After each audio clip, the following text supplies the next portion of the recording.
Bonjour chers parents, Nabintou Kamola, mariée et mère de 4.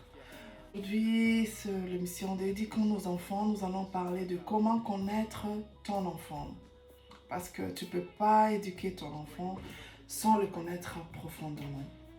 Je commence par partager avec vous l'expérience que j'ai eue avec une dame que j'ai rencontrée, septantaine, donc entre 70 et 80 ans d'âge, mariée avec son vieux époux et mère de 5. Donc cette dame a 5 enfants. Ces 5 enfants ont déjà grandi et ils ont déjà quitté la maison. Donc ils ont grandi, ils ont quitté. Alors j'ai demandé à cette dame, est-ce que ça valait la peine? 5 enfants dans ce pays, dans la vie maintenant, l'éducation et tout, ça valait la peine les efforts et tout parce que vous savez bien que éduquer les enfants n'est pas facile. C'est possible, mais c'est pas facile maintenant. Si tu en as nombreux comme moi, genre je 4. Alors cette femme-là m'a dit que non, maman, ça ne valait pas la peine. Alors quand elle m'a dit là, j'ai été choquée. J'ai vu à travers ses yeux le regret, le chagrin, la douleur. J'ai dit, maman, pourquoi ça ne valait pas la peine? Elle me dit que non. Une de mes enfants a pris la route de lesbianisme, donc elle est devenue lesbienne. 2 de mes enfants sont en prison et 2 autres de mes enfants ont disparu. Donc ça fait des années, pas de contact avec mes enfants. Alors moi, étant que mère, j'ai senti que... Elle m'a dit qu'elle a senti qu'elle a échoué comme parent et ses enfants ont échoué. Alors, je lui ai dit en tout cas, maman, sorry. En tout cas, sorry pour ce qui est arrivé. En tout cas, sorry. Maintenant, moi, rentrant à la maison, j'ai eu une petite réflexion. Je me suis dit, mais qu'est-ce que cette dame-là n'a pas fait? Qu'est-ce qu'elle a raté? Qu'est-ce qui n'a pas allé avec ses enfants? Alors, c'est là où le sujet m'est venu de comment connaître ton enfant. Parce que tu ne peux pas éduquer ton enfant sans la connaître.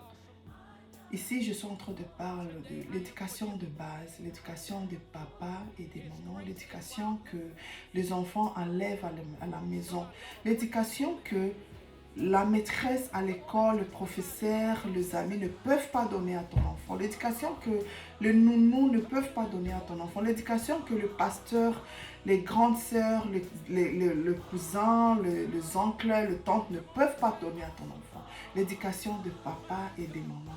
L'éducation de base, c'est cette éducation-là que je suis en train de parler. Tu ne peux pas donner à ton enfant cette éducation-là sans la connaître.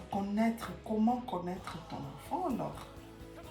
Chers parents, je vais vous dire que sur la terre ici des vivants, il n'y a pas un projet aussi prioritaire que celle d'éduquer son enfant. En d'autres termes, je peux dire que il n'y a pas un rôle puissant, un rôle plus influençant que celle d'un parent auprès de son enfant.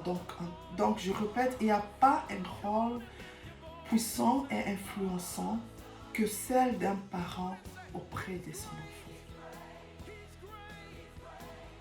C'est ces enfants ici qui seront de futurs époux, de futures mamans, de futurs présidents, de futurs médecins, de futurs. Et tout commence par la maison. Donc, ne négligeons pas l'influence, ne négligeons pas le rôle que nous avons étant que parents auprès de nos enfants. Et nous ne pouvons pas jouer ces rôles-là si nous ne connaissons pas nos enfants. Alors, comment connaître ton enfant? Dans le monde d'aujourd'hui, comment connaître ton enfant? Connaître ton enfant ne veut pas dire que non, je l'ai accouché, je l'ai mis au monde et mon enfant vit avec moi, il a 17 ans depuis sa naissance, donc je connais mon enfant. Non, parent, tu ne connais pas ton enfant. Connaître ton enfant ne veut pas dire que non, je vis avec cet enfant, je suis tout le temps avec cet enfant, donc je suis femme au foyer, je suis tout le temps avec mes enfants, je n'ai jamais travaillé, donc je connais très bien mes enfants. Non, ce n'est pas ça, connaître ton enfant. Connaître ton enfant, c'est passer le temps avec ton enfant. Dans le monde aujourd'hui où papa travaille, maman travaille, les enfants partent à l'école, les enfants partent à la crèche, on se retrouve à la maison le soir, tout le monde est fatigué. On fait la routine, bedtime routine, on se lave, on mange, on prie vite, on est tous fatigués, vite, tout le monde va dans son lit, on dort et demain, on continue la même chose. Où est le temps que toi, parent, tu investis pour connaître ton enfant? Je vous appelle, chers parents, malgré le business de la vie, malgré les demandes de la vie d'aujourd'hui, créez le temps de connaître vos enfants. Le temps que je suis en train de parler, ce n'est pas le temps de quand on prie nous tous en famille, non. Ce n'est pas le temps de quand on dîne nous tous à table avec papa et maman. Ce n'est pas ça le temps que je suis en train de parler. Ce n'est pas le temps là que nous investissons à prier ensemble, à discuter ensemble en famille, réunion de famille.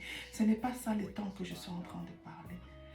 Le temps que je suis en train de parler, c'est le one-to-one avec ton enfant. Vous voyez par exemple au travail, les gens qui travaillent. Au travail, on fait le general meeting. On fait le meeting général où on parle avec tout le monde en général.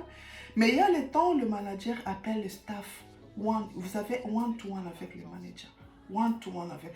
Vous pensez que le manager fait le one-to-one là, pourquoi? C'est parce qu'il veut connaître son staff. Il veut savoir, est-ce que ça va à la maison? Est-ce que ça va avec les autres staffs? Est-ce que ça va avec le boulot? Est-ce que tu as quelque chose que tu veux partager avec moi? Tu as quelque chose que tu veux qu'on puisse te faire le training pour improve? Est-ce que vous pensez que les managers font ça pour rien? Ils ne font pas ça pour rien. Because they want the best out of their staff. Ils veulent connaître leur staff. Ils veulent vraiment connaître leur staff. Ils veulent savoir qu'est-ce qu'on peut improve chez celui-ci pour que le travail puisse aller bien, puisse être mieux. Alors c'est ça le temps que je demande. C'est ça le temps qu'un parent doit passer avec son enfant. One to one. Tu as 4 enfants, tu as 3 enfants, tu as 2 enfants, tu as 6 enfants. Investis le temps avec ton enfant. Même une fois, même 2 fois, même 3 fois par semaine. Investis ce temps, même si c'est 10 minutes, même si c'est 15 minutes, même si c'est 5 minutes. Investis ce temps-là avec ton enfant où tu parles toi seul avec ton enfant. C'est à ces moments où l'enfant s'ouvre à toi. L'enfant te dit, maman, à l'école, tel a fait ça, les professeurs ont fait ça, ma copine m'a dit ça, il y a quelque chose qui se passe comme ça. Par exemple, je peux vous dire, ma fille, elle est en 6e primaire. Quand on fait le réunion en meeting, on est nous tous, on parle des choses de tout le monde. Mais quand je pars passer le temps avec elle, moi seulement avec elle, c'est à ce moment-là où elle s'ouvre. Elle me dit que non, maman, tu sais que à l'école, ma copine, elle a un copain. Est-ce que c'est normal ça? Elle a 9 ans, elle a un copain. Moi je me dis, copain ça veut dire quoi? Comment copain? Copain comment? Il dit non, a boyfriend. She has a boyfriend, she has a crush on him. Tu vois? L'enfant ne peut pas dire ça en public avec tout le monde. Peut-être là d'abord quand vous êtes tous là, ça ne vient pas dans sa tête. Il a déjà oublié. Mais quand tu as one-to-one avec ton enfant, c'est à ce moment-là que l'enfant souffre. Il te dit les choses qu'il n'allait pas te dire en public. Et c'est à ce moment-là que tu as le temps de connaître, je vais aller contacter le professeur de mon enfant. Non, je vais aller contacter l'encadreur spirituel de mon enfant. Pourquoi? Parce que toi, étant que parent, tu as le 10 minutes là avec ton enfant. Je vous appelle, chers parents, passez le temps avec vos enfants. Quand toi, un parent, tu investis ton temps avec ton enfant, Dieu dans le ciel t'ouvre les yeux parce qu'il voit la volonté. Il t'ouvre les yeux de vraiment connaître ton enfant. Il ouvre le cœur de ton enfant en toi. Parce que Dieu a vu la sincérité de ton cœur. Dieu a vu que tu veux.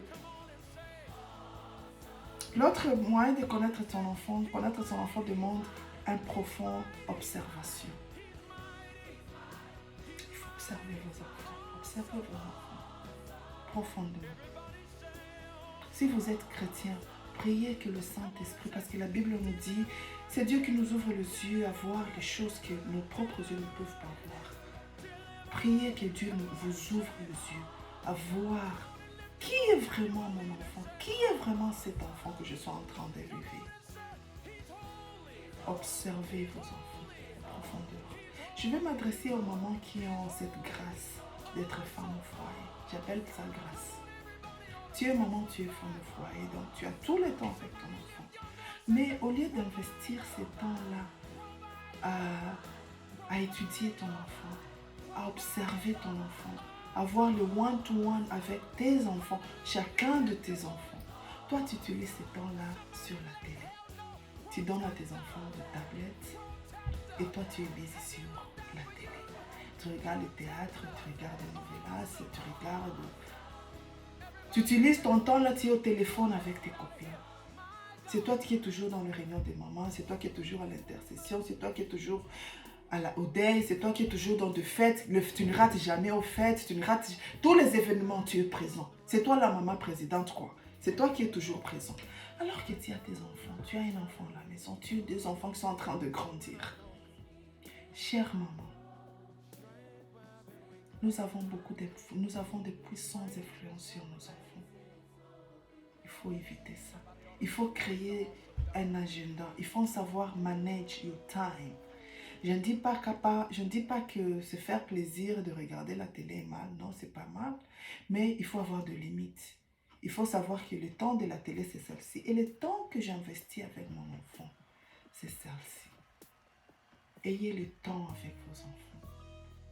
Pas les temps là que on mange nous tous ensemble. Non, ce n'est pas ça les temps que je parle. Pas les temps où nous faisons les family meetings. Ce n'est pas ces temps-là que je parle. Les temps que je parle, c'est le one-to-one avec ton enfant. Tu ne peux pas connaître ton enfant si tu n'investis pas les temps avec ton enfant. Tu ne peux pas connaître ton enfant si tu ne l'observes pas en profondeur. Et Dieu est là qui nous aide à connaître tout ce que nous demandons à Dieu. Dieu nous aide. Si tu es une femme chrétienne, une femme qui prie, demande au Saint-Esprit. Saint-Esprit, aide-moi à bien connaître ton enfant. Parce que tu ne peux pas influencer ton enfant si tu ne le connais pas.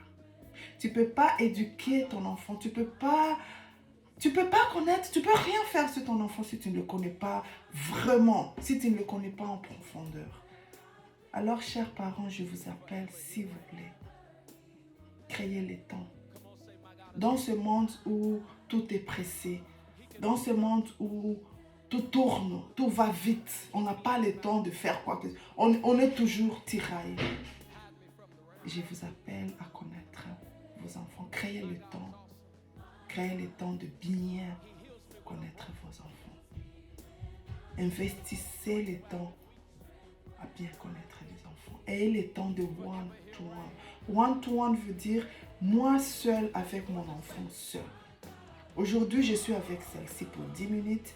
Demain, je suis avec l'autre pour 10 minutes. Le lendemain, à tour de rôle.